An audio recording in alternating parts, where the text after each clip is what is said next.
Welcome. Today we are posing to ourselves a question as to why we designate Vedic mathematics as a mental mathematics.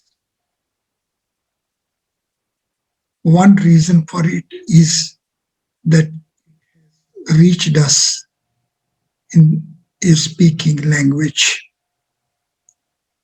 As it is in speaking language, so it has only sound bits with us. There are no other symbols. There are no other tools.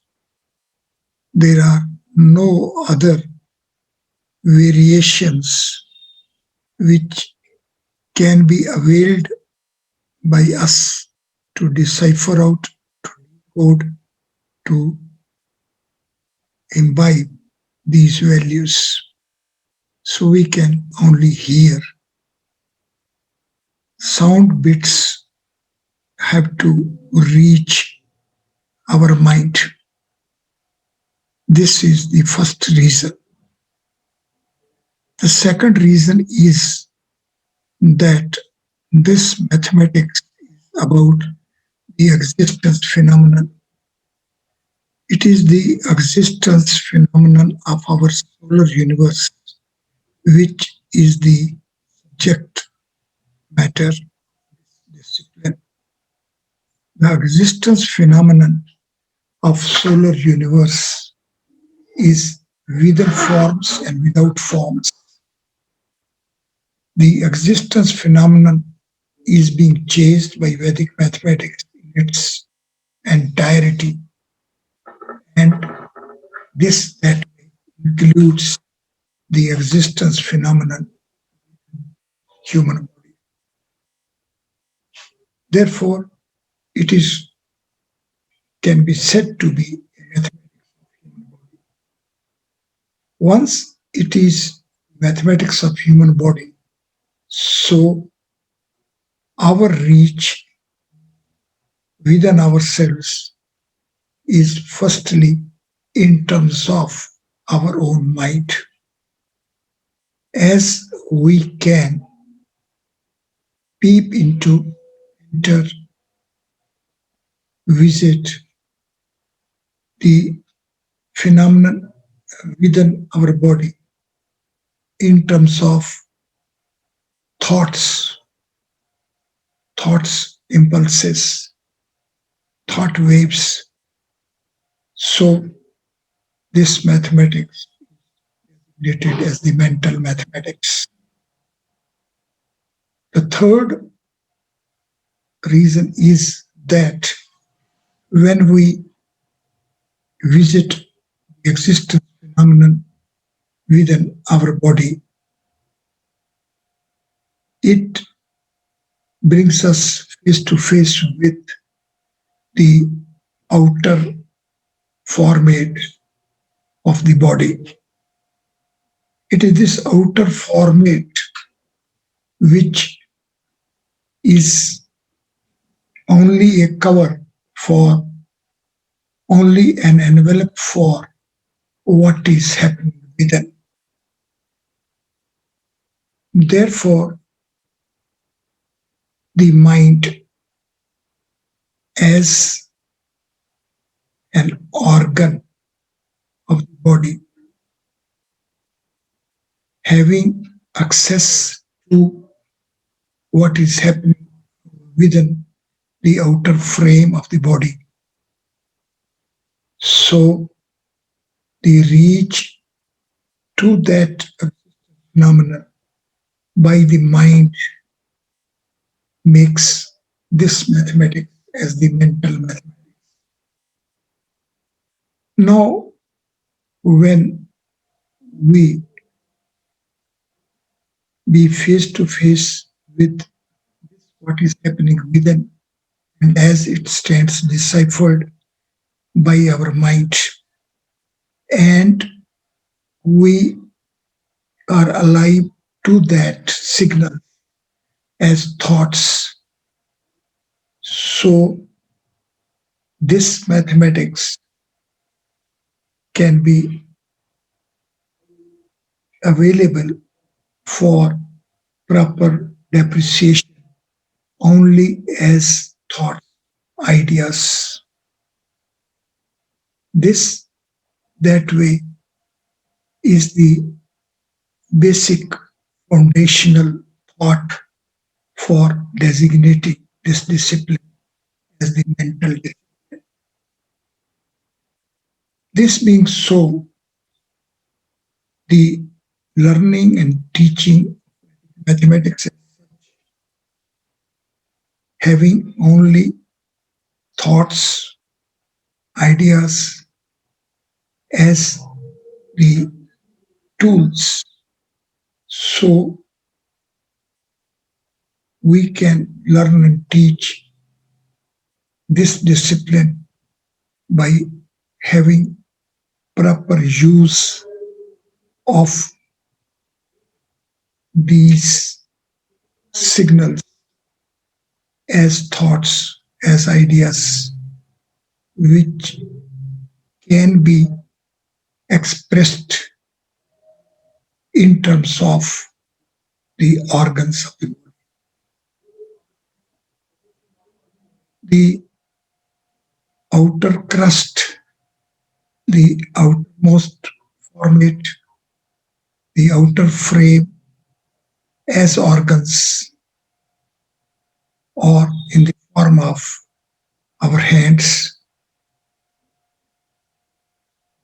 and our head, our mouth, nose, forehead, eyes, ears.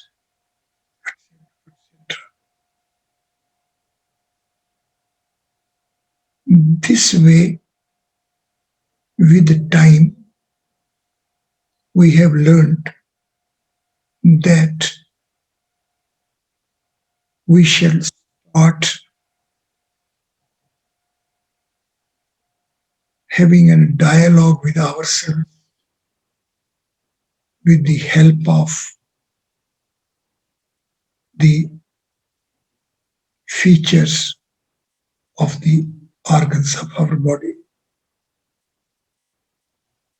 We observe our body,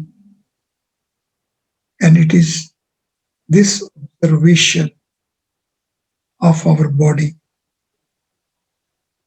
which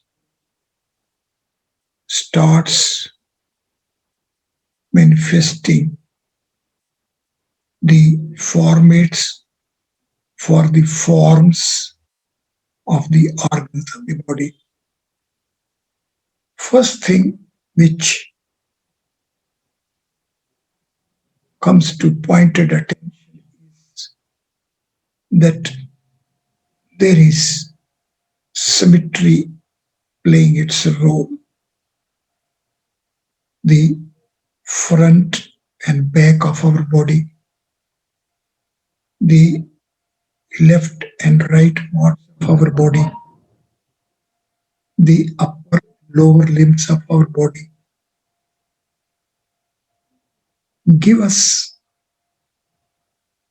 very formatted signals as to how this symmetry is having its importance, how this symmetry as it is going to be foundational mathematics of functional system of our body. Symmetry takes us to the formatted functional setup of the existence phenomenon within our body. The symmetry, when is focused, when is given a concentrative thought for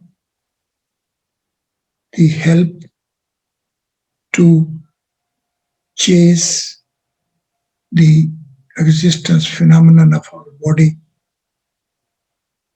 then we start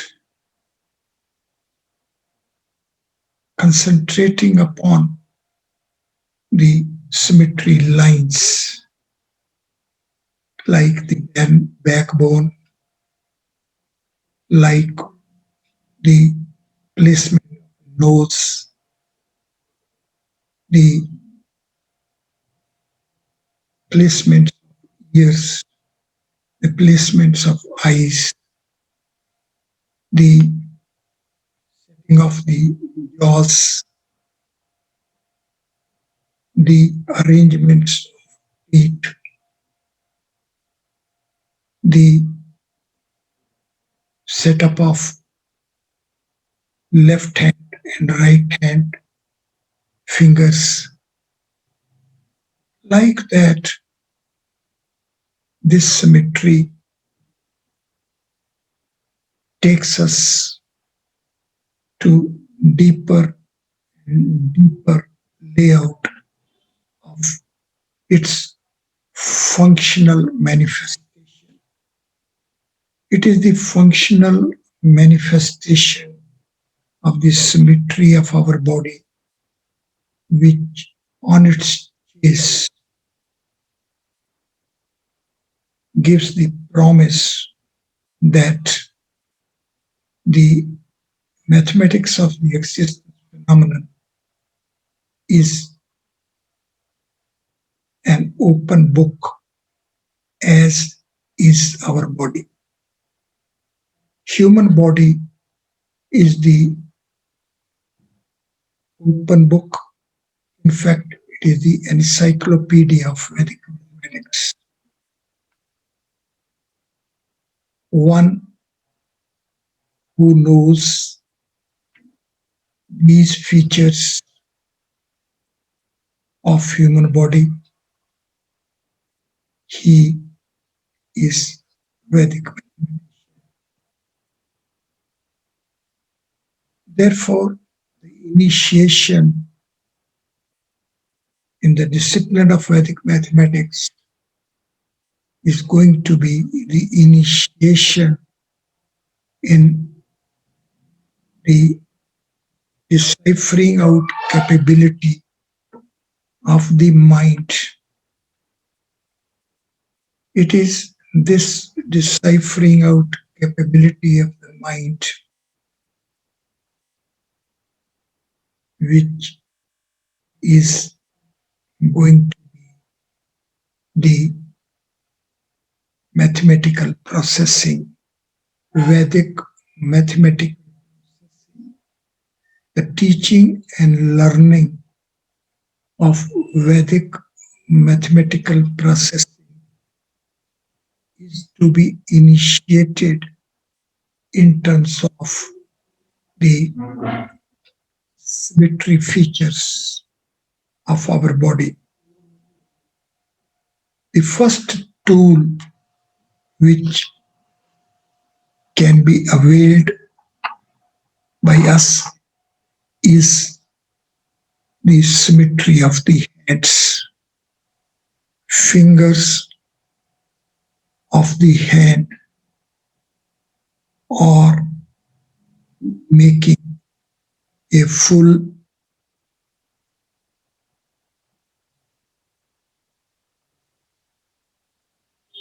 mathematical laboratory. The mathematical laboratory, the mathematical toolbox is the setup of the number of fingers, the organization of the setup of each finger, the symmetry of these setups both hands.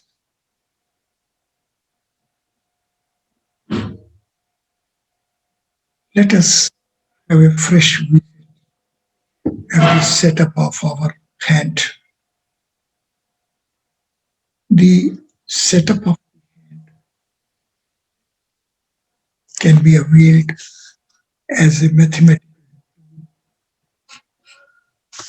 The setup of the hand can be availed for initiating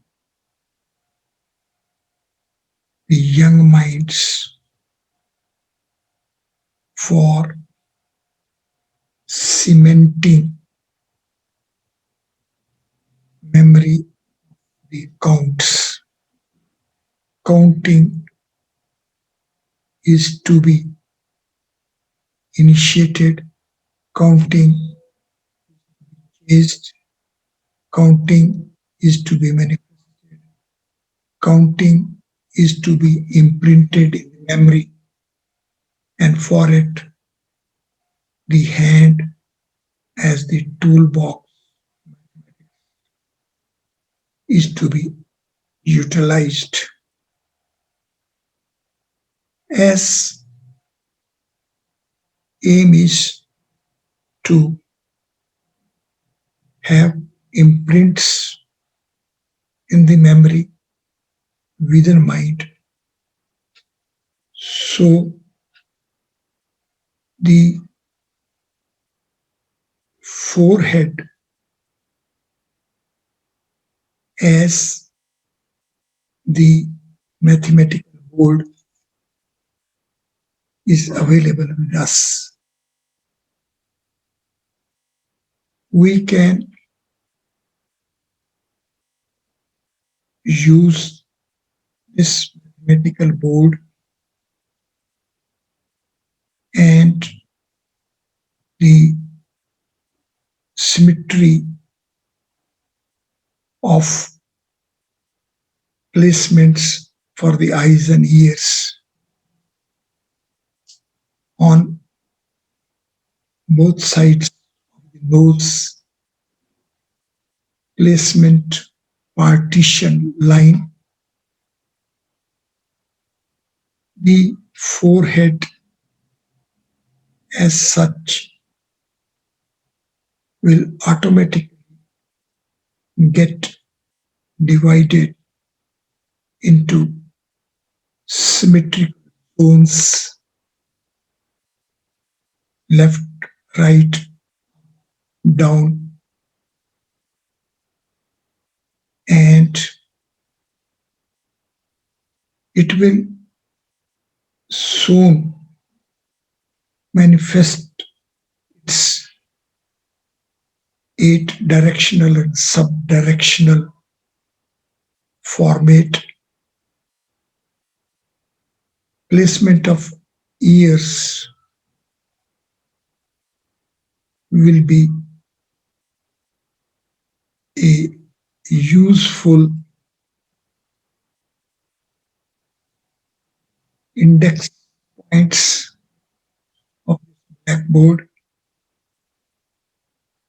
The diagonals, directions, the coordination lines of eyes and nostrils, ears, eyes, nostrils, as such are going to divide the forehead as a mental mathematical board. Therefore, the teaching of mathematics as such will become an exercise to initiate young minds to have proper use of this mental board, the moment one will be acquiring necessary proficiency for use of different zones of this mathematical board,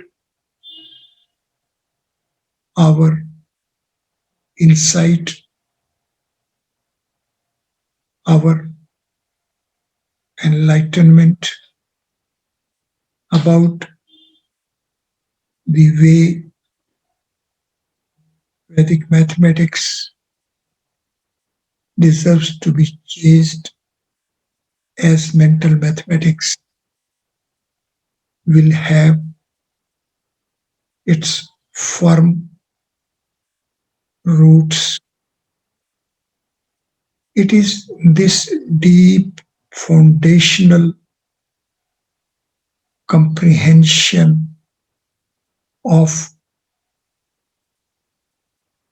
locations of different zones in this mental blackboard, which is ultimately going to be the index of mathematical efficiency in this discipline.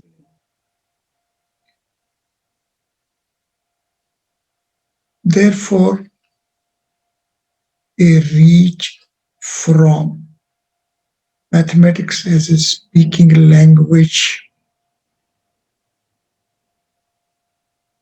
approaching as sound bits, and their imprints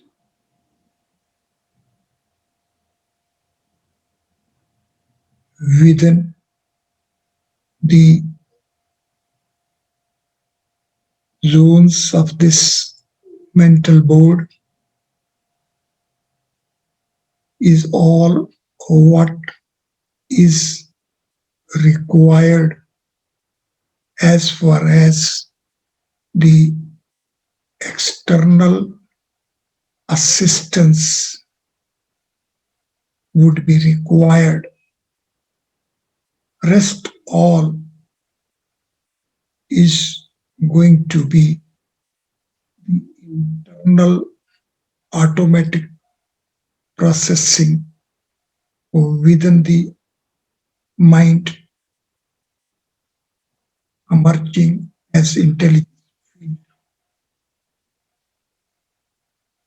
Once the reach happens to be parallel with the intelligence field, then the next phase and stage would be the phase and stage of the intelligence field acquiring its intelligence base in the form of consciousness. This phase and stage of intelligence acquiring consciousness base is the phase and stage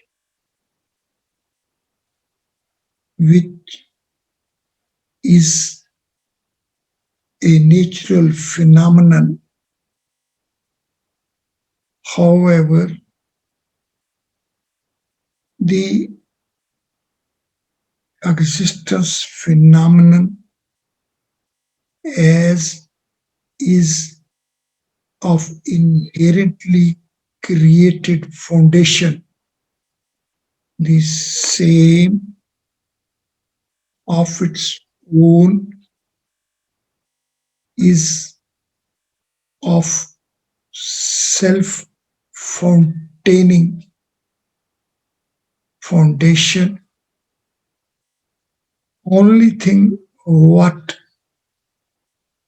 is expected from the individual sadhakas is that They permit the mind to be alive to the way the natural existence format is playing its role.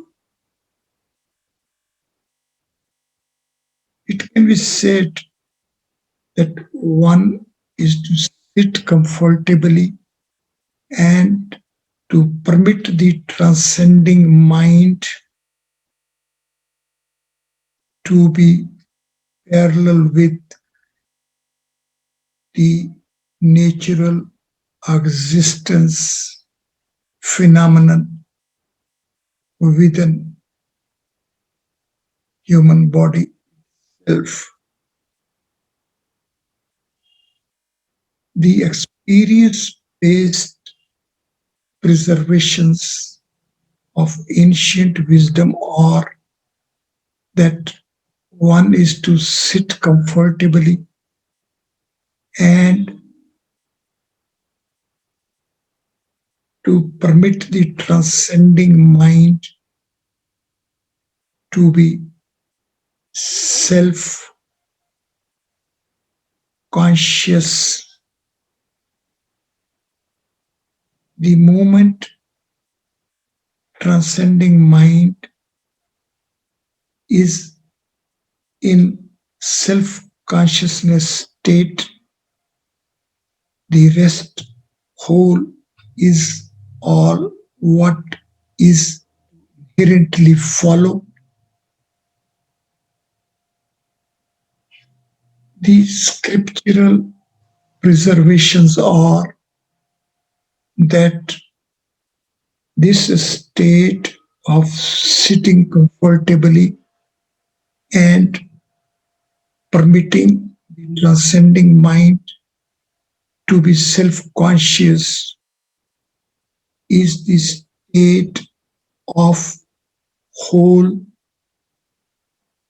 concentration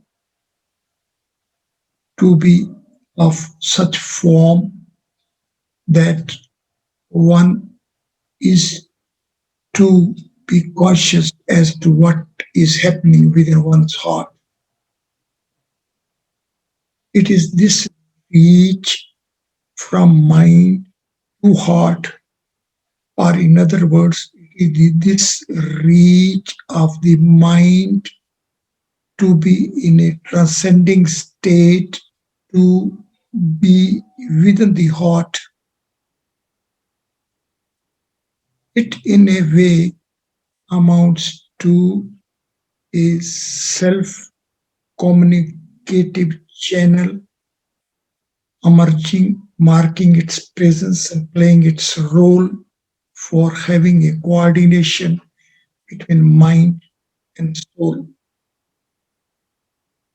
It is this coordination, format, emergence, which is said to be a phenomenon of transcendental features being designated as transcendental meditation.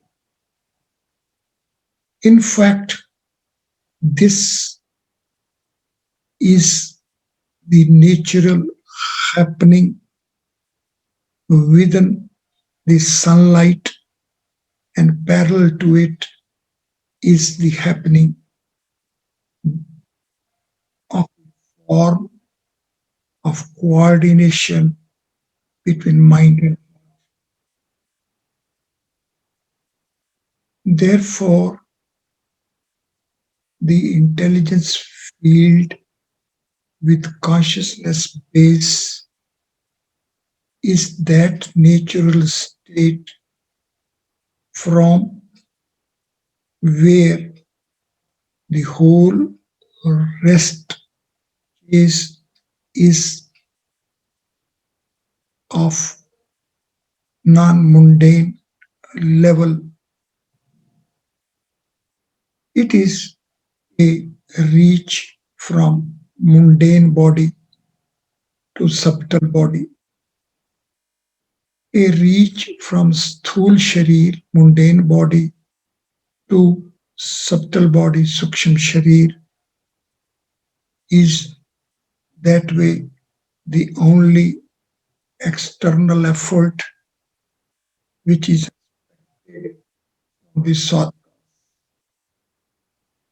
Once the transition happens, once the reach is there from the mundane state to subtle state, then the rest naturally is of no expectations from the mundane state's full body. The whole phenomenon becomes the phenomenon body. So here the senses just get integrated and become the mind. Man. The mind remains the only sense processor of the body. All other senses having their reach only up till the mundane state level naturally withdraw themselves. However, the mind having a reach within the functional domain of the subtle body, it becomes alive, and this liveliness of the mind is there because of the consciousness base. In fact, it can be said that the intelligence stands transited and transformed as the intelligence bits of their own transit and transform as consciousness bits. Therefore, the intelligence bits can be said to be the intelligence field of mundane body, and consciousness bits become in charge of the based intelligence reservoir of.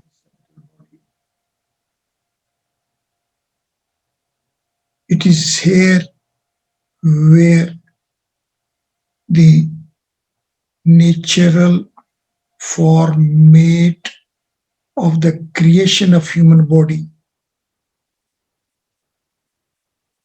unfolds its further deeper layer as Karan Sharir.